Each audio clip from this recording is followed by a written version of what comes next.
Translator, Ninetales. Editor, Ninetales. The devil ape burst forth in raging wrath and gave chase to Chinmu. Yet after only a few strides, it discovered that, because of its hulking frame, its swiftness was inferior to Chinmu's. Such disgrace stoked the beast's fury to a boil. It tore up tree after tree, raking one along its length to strip away the branches, then hurled the bare trunk as though it were a colossal spear. Die, youngin! The naked tree trunk ripped through the air at a terrifying speed, plainly laden with an extraordinary, crushing force. However, the ape's throw lacked precision, and the trunk slammed down several yards away from Chinmu. The devil ape grew even more enraged and was about to hurl yet another tree spear, but Chinmu had already fled far into the distance. With no target left upon which to vent its rage, it could only pound its chest again and again. Senior Brother Q quietly called out to the other youths, "That devil brat's cultivation is definitely inferior to ours, and his injuries must be worse than mine. There's no way he'll be able to go far." Forcing himself upright, he let out a muffled grunt as searing pain tore through his chest. He feared that many of his ribs had been shattered by the devil ape's blow. Even so, he believed that if Chinmu could endure a strike from that devil ape, then he too could grit his teeth and withstand it. He simply hadn't expected Chinmu to be that strong. Chinmu's cultivation definitely wasn't weak. His vital chi lacking attributes was the only reason he couldn't display his full potential. Despite his young age, if one were to measure their cultivation against each other, Chinmu certainly wasn't weaker than any of them, including Senior Brother Q. Taking a detour around the devil ape's domain, the youths eventually found Chinmu's trail once more. Just as Senior Brother Q had said, Chinmu had been grievously injured by the devil ape as well, leaving him no choice but to slow to a pace where they could close the distance. Yet as they continued their pursuit, they discovered that Chinmu's speed gradually rose again, as though his injuries were no longer an impediment. This little devil must have some miraculous healing medicine. The hearts of all four youths sank. Senior Brother Q had already swallowed the medicine bestowed by their sect, yet it was clearly not as effective as Chinmu's medicine. Watching how swiftly Chinmu's pace recovered, they inferred that his wounds were mending at a speed visible to the naked eye. Such medicine set their eyes aflame and made greed burn in their hearts. The medicine in our sect is not of the highest quality.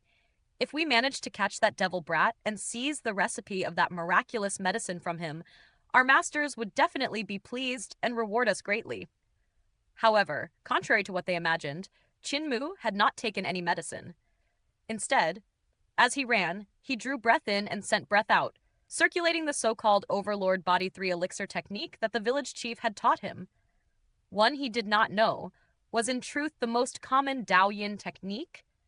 Cultivating the Overlord Body 3 elixir technique even as he fled for his life, Chinmu made a fresh discovery. He realized that his vital chi became livelier as he ran. Its circulation quickened as well. This differed from what he had been taught. The Overlord Body 3 elixir technique the village chief had given Chinmu always required still meditation and measured control of breath. Chinmu had learned to guide the circulation of vital chi and to nurture it, using it to temper his flesh and bones. Over the last 10 years of cultivation, Chinmu had followed the village chief's instruction on the Overlord Body 3 elixir technique to the letter. Yet now, he discovered that running while cultivating the technique was even better.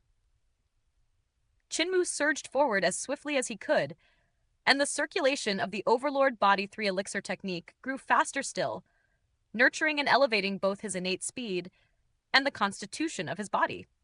And beyond that, wave after wave of vital chi coursed through Chinmu's organs, limbs, bones, and even the sinews between muscle and bone, cleansing them again and again. Chinmu's ruptured organs and broken bones, the injuries he had suffered beneath the devil ape's strike, recovered with each cleansing tide of vital chi. Senior Brother Q and the others believed he relied on some supreme-grade medicine. Never would they have imagined he was relying only on the unreliable Overlord Body 3 elixir technique. Chinmu eventually realized that his vital chi could not reach a certain place within his body, the space right between his eyebrows. Between his eyebrows was a gap the width of a finger. Vital chi could not enter this gap. Though his vital chi could pass beneath his scalp and wash over his skull, cleansing and strengthening both, it halted each time it reached the very center of his brow. It was as if an unseen wall stood there, barring his vital chi from going through. Whenever he willed his vital chi to crash against that wall, something even stranger happened. Qin could hear a mysterious voice. That voice seemed to descend from the heights of the firmament, distant as the 9 heavens. It was melodious and divine, reverberating like a god proclaiming a heavenly decree. Each time that voice rang out, Qin vital chi would retreat like a tide beyond control, and the space between his eyebrows would be ignored. Could this be the spirit embryo wall? Qin blurted out inadvertently. Qin was puzzled. Village chief and the others in disabled elderly village had explained to him walls and wall breaking. Walls were the seals that locked away the treasures within a warrior's body, and wall break was to shatter the seal and seize the treasure inside. But they had not told him where the spirit embryo wall was located, nor how one might break it open. What Qin did not know was that it was not that village chief and the others refused to tell him. Rather, within the entire world, there simply were no techniques that specifically taught how to break through the spirit embryo wall. A person with an ordinary human body and a person with a spirit body existed on 2 fundamentally different levels. A person with a spirit body would have been born with an innately unsealed spirit embryo wall, placing them a step above all others. An ordinary person's spirit embryo wall, on the other hand, would be sealed shut, relegating them to a lower class. Those with spirit bodies were aloof and distant, and rarely concerned themselves with the needs of ordinary people. Although martial practitioners still rose from among ordinary folk, village chief and the others had never heard of any unsealing their spirit embryo wall. Thus, they did not know how a normal human might break through it. As his vital chi repeatedly surged against the invisible wall at the center of his brow, Qin continued his frantic escape. Every time the mysterious voice echoed, his vital chi would instinctively recoil from the wall. Though he still could not break through at present, Qin remained patient, believing that one day he would succeed. Qin had no intention of revealing this discovery about the Overlord Body 3 elixir technique to the elders of the village. He decided he would astonish them after he succeeded in breaking through the spirit embryo wall. It was merely hard to say whether it would be more of a surprise to them or more of a shock. As senior brother Q and the 4 other youths continued their pursuit of Qin, their unease deepened by the moment. The little devil ahead of them had not only recovered from his injuries, his speed had increased even further. That was terrifying. It meant that even as Qin ran for his life, his cultivation was also advancing. Though the increase in his speed was slow and gradual, it was still terrifying. Cultivation had rules that all under heaven must follow. Even when one achieved a breakthrough, progress was meant to come slowly over time. Not all at once. Everyone needed days, even months of cultivation, to produce the slightest improvement. Yet despite these universal rules, they could clearly sense the cultivation of this little devil steadily growing stronger. It filled them with dread. Fortunately, Qin had originally been inferior to the 5 youths. Even with his cultivation improving, a gap still remained between him and them. Even so, catching him would not be easy. After suffering at the hands of the devil ape, Qin had become far more cautious, taking care to avoid the territories of strange beasts. Whenever Apothecary took Qin out to gather herbs, he would tell him that strange beasts were highly intelligent. Each had its own territory, and each left signs to mark it. Those signs might be a tree flayed of bark, bones buried in the soil, beast skulls impaled upon wooden stakes, or traces of urine. So long as one noticed such signs, one could avoid the beasts. When Qin encountered the devil ape, there had been a gargantuan fist mark, indicating that region was its domain. Qin had barged in only because he had missed that sign. Now that he was being more careful, he would not repeat the mistake. However, even if he did not trespass into a strange beast's territory, many would still venture beyond their boundaries to hunt for food, filling the great ruins with peril. Qin eventually made his way to a swamp, where he saw 2 strange beasts embroiled in a territorial struggle.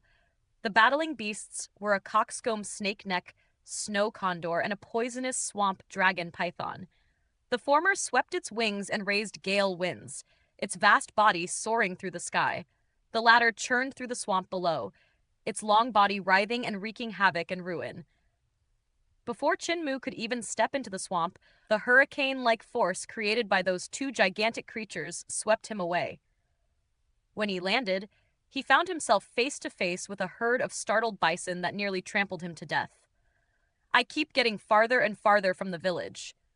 That realization made Chinmu's heart sink. The five behind him continued their relentless chase, making it impossible for him to return to the village. Yet even more frightening than that was the fact that the sun would be setting soon. Chinmu and Granny C had left the village shortly after noon. Now, as the sun began to tilt toward the horizon, darkness would soon descend. If he could not return to the village before that happened, he would face grave danger. The sky's getting dark, Senior Brother Q. In the distance behind Chinmu, Senior Brother Q and his companions had also noticed the sinking sun. The youth whom Chinmu had kicked away wore a troubled expression. Master said the great ruins were cursed, that when the sky goes dark, it becomes a forbidden region. We need to get back to the village, which has the protection of the stone statues. Otherwise, the only path left is death. Senior Brother Q shook his head. It's too late to turn back now. As far as we've come, we won't be able to return to village before nightfall. The darkness is as dangerous to the devil brat as it is to us. We have no choice but to see where the little devil is going to hide. Translator Ninetails. Editor Ninetails. Granny once said that if I got lost in the great ruins and couldn't return to the village, I shouldn't panic. Chinmu mused within. His heart held steady as still water. The great ruins hold many relic remnants of men's bygone handiwork. If I can find one and tuck myself within it, perhaps I can cling to life. Yet for a remnant to be called safe, two conditions must be met. First, it must have stone statues akin to those in our village. Second, I must see whether within that remnant there gather great numbers of strange beasts. Most of them possess wit.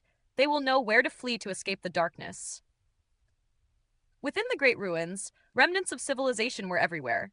Earlier, Chinmu had already passed traces of abandoned cities and forsaken hamlets.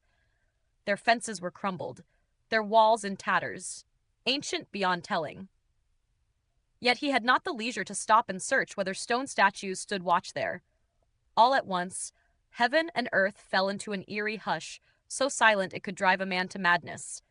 The setting sun had already pressed to the horizon, only half its face still showing. The instant that silence descended upon the great ruins, the beating of wings sounded. Chinmu lifted his gaze and beheld a vast flock of giant birds sweeping overhead, crowding the sky into a dense mass. Then the earth began to shudder, and the forest about him began to come apart. One after another, strange beasts split the soil, bursting from tunnels they had burrowed, and began to scramble in frantic disorder. Chinmu even heard water explode from the swamp. He turned his head and saw scarlet fish, several yards in length, leaping from the surface and using their fins to flee upon land as though those fins were legs. The sight left Chinmu bewildered. Were fish still fish if they could sprint upon the earth? All these strange beasts are rushing in the same direction. There must be a place to hide from the darkness. His spirits lifted. Chinmu dashed alongside the beasts. As the sky dimmed deeper and deeper, the darkness in the distance surged in like a tidal wave. That darkness was nothing like the simple turning of day into night. It was like a colossal flood, swallowing every mountain and valley, devouring all wilderness in its path. Though it was not his first time seeing the darkness overtake the land, Chinmu still found it a sight so startling it stole the breath. The darkness poured toward Chinmu and the stampeding herd like a torrential downpour, yet every beast only charged all the more madly into it. Chinmu hesitated for a heartbeat. Was there truly a safe place ahead where one could take shelter from the darkness? If not, would he not meet a tragic end? The darkness is already close. Even if I turn back now, I won't make it to the village. I can never outrun the darkness. Gritting his teeth, he threw himself forward with all his might. No use fretting. I can only keep running with the beasts. 3 miles down the river that ran by disabled elderly village, the clash between Granny Sai and the Lee River's 5 elders had reached a critical edge. At first, only 4 elders had besieged Granny Sai. Yet, because they could not swiftly bring her down, the 5th elder, who had been watching from the cliff, Qi Yanbing, also stepped into the fray. With his joining, they set their 5 elements devil-purifying trigram.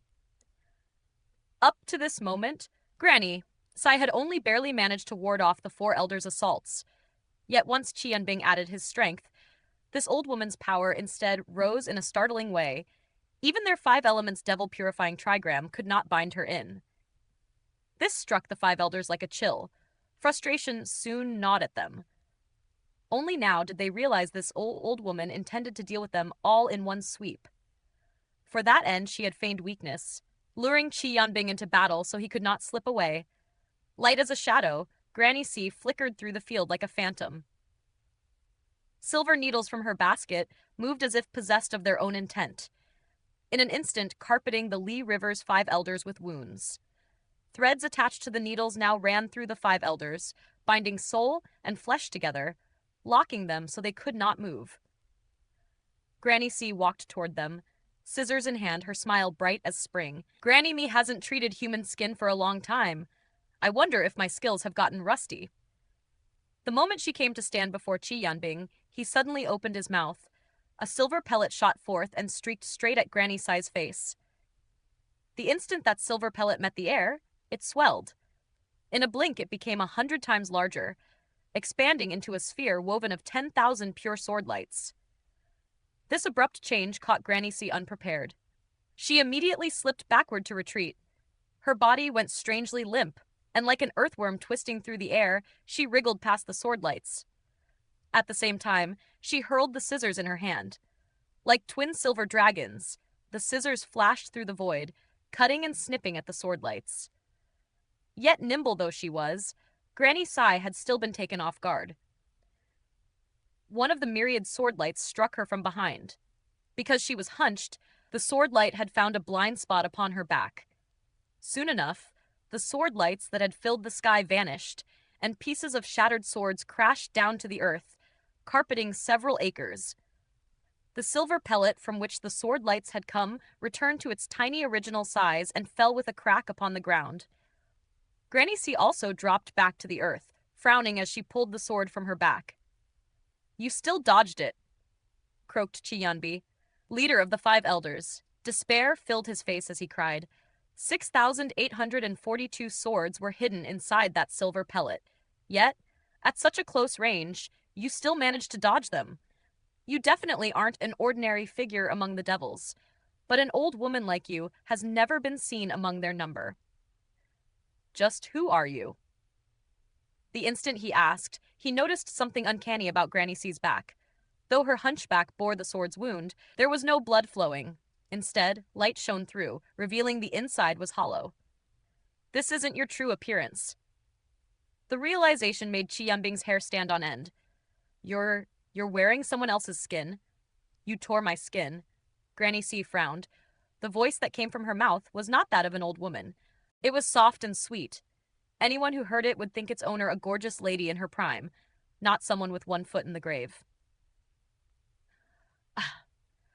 The air is leaking, Granny Sai muttered, sighing as she pressed a hand to her throat. She drew needle and thread from her basket, stitched the tear upon her back, then tested her voice. It returned to normal. But that strange voice had already stirred a drastic change in Qi Yanbing. He looked as though he had seen a ghost. I've heard that voice before, he said, trembling. I know who you are. You're that woman. The heavenly devil cult, miss.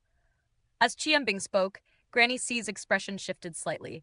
She tugged the thread that bound all 5 together, and before he could finish his words, the Lee River's 5 elders were sliced into pieces. Their gory remains slapped down onto the ground with a wet thud. Yet the thread was not stained with blood. Then, as if alive, it coiled back into a ball and returned to the basket of its own accord. Granny Sai snorted in derision, then chuckled softly to herself. How long have you been there, you damned cripple? Not far behind her, Cripple hobbled over, leaning on his crutch, a wide grin on his face. I only just got here, dear sister. I didn't see or hear anything. Granny Sai glanced at him, then gave him a bright smile. As long as you didn't hear anything, seeing is fine. Let us return to the village. Cripple did not agree at once. He hesitated. For his entire life, sect master Li Tianxing of the Heavenly Devil cult was revered as wise and powerful. In spite of that, in his later years, he made its stupid, pitiable mistake. He suddenly fancied one of the prettiest demonesses of the younger generation. He disposed of his original wife and took the young demoness as his new one, throwing the Heavenly Devil cult into an uproar, Cripple said, calmly reciting the tale as if from memory. However, during their first night as husband and wife, just as they were about to consummate their marriage, Li Tianxing's new wife assassinated him and stole the Heavenly Devil cult's Devil Bible. Every single elder of the Heavenly Devil cult came out of closed cultivation to pursue her, yet she still managed to escape. Such a thing happened? Granny C asked, her face innocent. Even now, no sign of her has been found. Cripple replied. Well, in the good old days, this old woman heard tell of a man who had trained his legs to a godly level. He reached a point where people referred to his legs as divine legs. Nobody in the world could match his speed, Granny C said with a laugh. However, that man realized he could use his godly speed to steal. The act excited him, and he grew addicted to it, eventually making a name for himself as the world's greatest thief god who could never be caught. Since he wasn't a god, his title, which had God in it, angered those who were, as if it were decreed by the gods. When the man went to Eternal Peace Empire to steal the disc of the Emperor, he was discovered by the Imperial Preceptor. Although he lost a leg in the ensuing battle, the man still managed to escape from the Imperial Preceptor, taking the disc of the Emperor and disappearing without a trace. Despite his reputation as #1 man below the gods, the Imperial Preceptor wasn't able to catch the thief god. In fact, he probably still has one of the thief god's divine legs and is still waiting to return it to its rightful owner. Granny C regarded Cripple thoughtfully, and the two shared a laugh. Granny, we're all disabled people from the same village, Cripple said, his grin stretching wider and wider. We have our own secrets and made a promise to not ask about another person's history. From now on, I am also deaf and mute, he swore. I won't say a word. Granny C snorted once more, then began walking toward the village, basket in tow. Did Moer tell you what happened and ask you to come for me? Cripple shook his head. You and those 5 old men caused such a commotion. All of us could sense residual waves of your battle from the village, so the village chief sent me to check on you. Granny C's expression changed. Anxiety seized her as she asked, Has Moer returned to the village? I didn't see him on the way here. This is bad. The two of them hurried back toward disabled elderly village, and before they even reached it, the sun finished setting and darkness rose at the horizon. It climbed higher and higher into the sky, spreading across the rim of the world, swallowing all in its path like a raging tidal wave. Granny C ran through the village, searching everywhere for Chin Mu. Moer isn't back yet? She asked in panic. Then the darkness engulfed disabled elderly village. There's no need to worry, Granny. Village chief, seated upon a stretcher that Cripple and Apothecary were carrying out, stopped Granny C as she was about to take a stone statue to search for Chin Mu. In a soothing voice, he said, We've taught him everything he needs to know. As long as he had learned them, Chin Mu should be able to survive in the Great Ruins. The sky has already gone dark, so it's pointless for you to go out now. Those words struck Granny Sai hard, yet she knew he spoke true. The darkness had already drowned the Great Ruins. If Chin Mu still lived, he would not need her rescue. He would be able to endure the night. If he were dead, then there was no point in her carrying the stone statue out to seek him. He still has that jade pendant with him, Granny C thought to herself. Yet though the pendant at Chin Mu's chest rose in her mind, she also knew its protection was limited, meant to shelter a small baby. Now that Chin Mu had grown, the jade pendant's guarding glow was only enough to cover his chest. Be smart, Moer, Granny C murmured. You'll definitely survive.